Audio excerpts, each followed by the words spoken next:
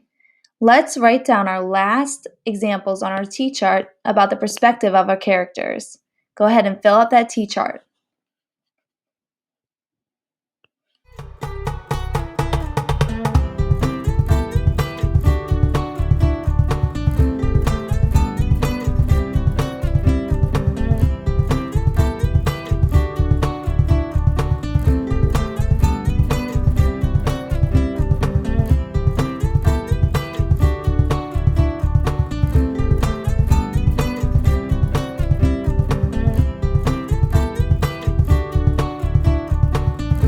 Look at all this great information we've gathered about our different perspectives of our characters. The last step is to fill in the last two. So, Carlitos celebrates Dia de los Muertos, or the Day of the Dead, and he attends posadas in December with piñatas. On the other hand, Charlie celebrates Thanksgiving and dresses up for Halloween. This is our last one, so we're going to store all this information and we're going to hold on to this paper. We don't want to throw it out because we'll need it for the next activity, but also we'll need it for the next episode where we look a little bit closer at Dear Primo. Does that say activity time? Activity time is my favorite part of any lesson because it gives me the opportunity to practice the skills I learned in the lesson. Today, as we close read Dear Primo, we thought about the perspective of the characters in our text.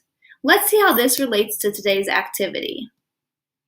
We will need a paper, pencil, our brain, which I already know that you have warmed up, your annotations or your T-chart, and a good creative attitude.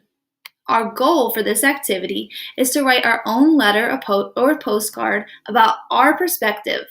So our perspective, that means through your own eyes. We will write a letter about our perspective on some of the same subjects as the characters in the story. Let's see what some of the appropriate subjects are. You can write about your perspective on sports, food, holidays, or weekend activities. Do you think you could write on a couple of those subjects? Let me think. What would your teacher say? Definitely. Let's impress us. Impress your teachers. Write about a couple of those subjects and just like the characters in the story, provide evidence. That's what good readers do. And I know you're a good reader. So let's give it a shot. Just in case you were feeling a little stuck, I decided to share my example story that I wrote to Mrs. Bradley to thank her for being a part of this lesson. Here it goes. Dear Mrs. Bradley, thank you for sharing your perspective on broccoli. You opened my eyes to a new point of view on that vegetable. Speaking of food, have you ever tried Brussels sprouts? I have been cooking them in the most delicious ways recently. My family celebrates Easter and I cooked up a big batch for them all to try. We also did an Easter egg hunt and decorated small cakes to share. Does your family share any traditions? I hope to hear back from you soon. Love, Mr. Osta. Here are some of the important parts of my letter. The greeting in the beginning, the information highlighting my point of view and perspective on different subjects from the story, and my closing. Hopefully you can do all those pieces too.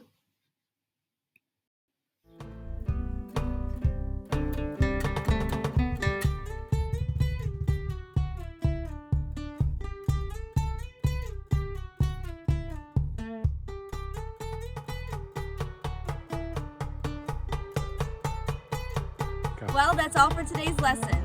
Thanks for checking into Mr. Osta's digital classroom. Make sure you come back tomorrow for more learning opportunities. I'm going to pack you up and ship you off to your next lesson.